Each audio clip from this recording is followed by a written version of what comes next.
Hello दोस्तों, crack UP board exam YouTube channel में स्वागत है। ये वीडियो क्लास 10 के लिए बहुत ही इम्पोर्टेंट होने वाली है और जिन्होंने अभी तक साइंस में कुछ भी नहीं पढ़ा है तो ये 55 टॉपिक अगर आप पढ़ लेते हैं तो 100% गारंटी इन 55 टॉपिक्स में से ही आपके यूपी बोर्ड एग्ज़ाम में नंबर बहुत अच्छे आप स्कोर कर पाएंगे।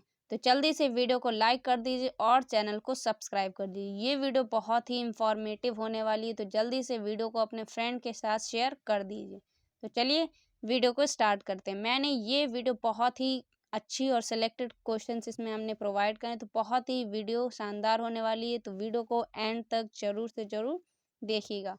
तो पहला क्वेश्चन है संयोजन तथा वियोजन अभिक्रिया। मोस्ट इंपॉर्टेंट है, ये पूछा ही जाता है संयोजन तथा वियोजन। इसमें जितने भी क्वेश्चन है 100% गारंटी हैं वो आने ही आने। तो जितने भी 55 टॉपिक है, अगर आप ये 55 टॉपिक तैयार कर लेते हो और जिन्होंने अभी तक क्लास 10th में कुछ भी नहीं पढ़ा तो आप 70 में से आराम से 55 प्लस क्रॉस कर लेंगे।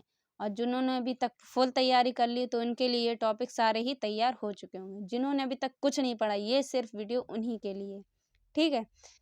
तो एक बार जिन्होंने पढ़ भी लिया वो ये वीडियो को देख लीजिए कि जो आपके टॉपिक रहेगा उनको आपको तैयार कर लेना, ठीक है। दूसरा है ऊष्माशेषी ऊष्माक्षेपी तथा ऊष्माशोषी अभिक्रिया। मोस्ट इंपॉर्टेंट है, ये भी पूछा ही जाता है।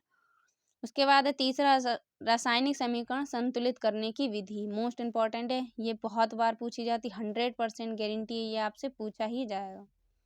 उसके बाद है अम्ल क्षार तथा लवण की परिभाषा तथा उदाहरण सहित। ये आपसे ये तीनों की परिभाषा मोस्ट इंपॉर्टेंट, अम्ल क्षार तथा लवण। परिभाषा ही पूछेगा, उसकी उदाहरण भी पूछेगा। उसके बाद है क्वेश्चन नंबर 5 बेकिंग सोडा बनाने की विधि। 101% मोस्ट इंपॉर्टेंट है बेकिंग सोडा और प्लास्टर ऑफ पेरिस। इन दोनों में से कोई ना कोई आपकी पूछी ही जाएगी।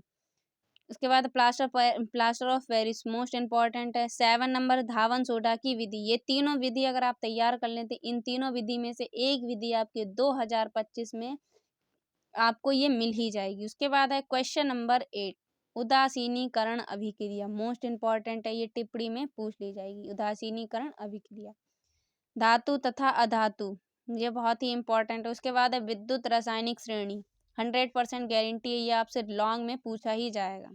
लॉन्ग में ये क्वेश्चन आपका पूछा जाता है। उसके बाद है क्वेश्चन नंबर 11 संतृप्त तथा असंतृप्त। ये भी इंपॉर्टेंट क्वेश्चन। सजातीय श्रेणी, IUPAC का नामकरण। उसके बाद है क्वेश्चन नंबर 14 सावनीकरण अभिक्रिया। ये भी इंपॉर्टेंट है। एसिटिलीकरण अभिक्रिया, पाचन तंत्र। तो आपके केमिस्ट्री में कितने 15 क्वेश्चन बने। तो एसिटिलीकरण अभिक्रिया बहुत ही इंपॉर्टेंट अभिक्रिया है, तो अगर आप इसको पढ़ लेते ये टिप्पणी में पूछ ही जाती है। कभी कभी आपसे 2 नंबर में पूछ ली जाती है, ठीक है। उसके बाद अब आपके यहाँ से बायो के क्वेश्चन स्टार्ट हो गए। पाचन तंत्र बहुत ही इंपॉर्टेंट क्वेश्चन है, ये आपसे लॉन्ग में पूछा जाएगा। उसके बाद है श्वसन तंत्र, उत्सर्जन तंत्र, लैंगिक जनन, अलैंगिक जनन। ये दोनों ही इंपॉर्टेंट। कभी कभी आपसे ऐसे पूछ लिया जाएगा लैंगिक जनन तथा अलैंगिक जनन में अंतर भी पूछ लिया जाएगा और खाली आपसे ऐसे ही पूछ लिया जाएगा कि लैंगिक जनन क्या है, अलैंगिक जनन, ठीक है। उसके बाद है क्वेश्चन नंबर 21 परागण।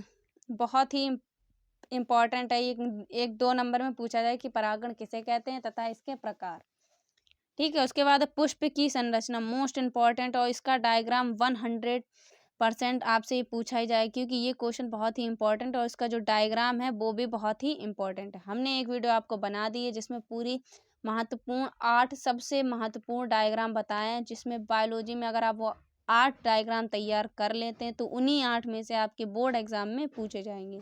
अगर आपने वो वीडियो नहीं देखी है तो लिंक डिस्क्रिप्शन बॉक्स में महत्वपूर्ण चित्र की जाके इस वीडियो को जरूर से जरूर देख लीजिए, ठीक है। उसके बाद है क्वेश्चन नंबर 23 नर तथा मादा जनन तंत्र। ये दोनों ही इंपॉर्टेंट है, इन दोनों में से कोई आपसे एक पूछ लिया जाएगा, या तो आपसे नर जनन तंत्र पूछा जाएगा या मादा जनन तंत्र। और इसके जो डायग्राम है बहुत ही इंपॉर्टेंट है, उसमें भी हमने डायग्राम डाले हैं, ठीक है। तो क्योंकि इस डायग्राम में जो 8 इंपॉर्टेंट है उनमें नर जनन तंत्र और मादा जनन तंत्र दोनों के ही डायग्राम इंपॉर्टेंट बताएं। उसके बाद है क्वेश्चन नंबर 24 DNA तथा RNA में अंतर। ये भी मोस्ट इंपॉर्टेंट है। उसके बाद है मेंडल के आनुवंशिकता का नियम। बहुत ही इंपॉर्टेंट है मेंडल के नियम, ये सारे तीनों नियम पूछे जाते हैं। मेंडल का प्रथम नियम, द्वितीय नियम और तृतीय नियम। उसके बाद 26 एक संकर द्विसंकरण, ये भी पूछ ली जाते हैं आपसे टिप्पणी में। उसके बाद लिंग निर्धारण की प्रक्रिया, मोस्ट इम्पॉर्टेंट है लिंग निर्धारण की प्रक्रिया। मानव मस्तिष्क तंत्रिका तंत्र मोस्ट इम्पॉर्टेंट है। उसके बाद है रुधिर और लसिका में अंतर, श्वसन दहन में अंतर, सजीव निर्जीव में अंतर, ऑक्सी तथा अनॉक्सी श्वसन में अंतर, धमनी सिरा में अंतर, जीनोटाइप फिनोटाइप में अंतर। ये चारों ही ये बहुत इंपॉर्टेंट है, इन सारे ही अंतर को पढ़ना है। जीनोटाइप फिनोटाइप में अंतर, धमनी सिरा में अंतर, ऑक्सी तथा अनॉक्सी श्वसन में अंतर, सजीव निर्जीव में अंतर और श्वसन दहन में अंतर, रुधिर लसिका में अंतर और DNA RNA में अंतर। अगर आप ये सारे ही 7 अंतर पढ़ लेते 100% गारंटी, इन 7 अंतर में से ही आपके बोर्ड एग्जाम में एक अंतर आपसे 100% पूछ ही लिया जाए, 1 या 2 पूछ ही जाएंगे, ठीक है। और इसमें सबसे मोस्ट इंपॉर्टेंट बात कहें तो ऑक्सी तथा अनॉक्सी श्वसन में अंतर, धमनी सिरा में अंतर, श्वसन दहन में अंतर, ये सारे ही इंपॉर्टेंट है क्योंकि हमने इस वीडियो में सारे ही मोस्ट इंपॉर्टेंट जो 100% गारंटी है उनकी आने की। तो जितने भी इस वीडियो में हमने क्वेश्चन लाए वो बहुत ही इंपॉर्टेंट बार बार पूछे जाने वाले प्रश्न हैं। उसके बाद है प्रकाश का परावर्तन, मोस्ट इम्पॉर्टेंट, यहाँ से आपकी फिजिक्स स्टार्ट हो जाती है। प्रकाश का परावर्तन बहुत ही इंपॉर्टेंट है, पूछा ही जाता है। अवतल उत्तल दर्पण से प्रतिबिंब और प्रकाश का अपवर्तन, ये भी इंपॉर्टेंट है। या तो प्रकाश का परावर्तन पूछेगा या आप तो अपवर्तन का पूछेगा, ठीक है। लेंस से प्रतिबिंब का निर्माण, लेंस की क्षमता, ये भी इंपॉर्टेंट है। उसके बाद है निकट दृष्टि दोष, दूर दृष्टि दोष, बहुत ही इंपॉर्टेंट और इसके आपके MCQ में भी क्वेश्चन पूछे जाते हैं कि निकट दृष्टि दोष के निवारण के लिए कौन सा लेंस यूज करते हैं।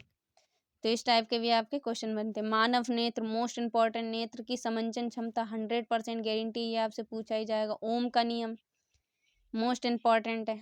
उसके बाद है विद्युत धारा, विद्युत प्रतिरोध, श्रेणी क्रम संयोजन, समांतर संयोजन, चुंबकीय बल रेखाएं, बहुत ही इंपॉर्टेंट है। बायो सेवर्ट का नियम 100% गारंटी क्वेश्चन है ये। फ्लेमिंग के दाएं तथा बाएं हाथ का नियम, मैक्सवेल के दक्षिणावर्ती पेच का नियम, विद्युत धारा के चुंबकीय और फैराडे का नियम। यहाँ पे आपका 55 होगा, 60 नहीं, क्योंकि ये 55 टॉपिक है मोस्ट इंपॉर्टेंट और यहाँ से आपके टॉपिक एंड होते हैं।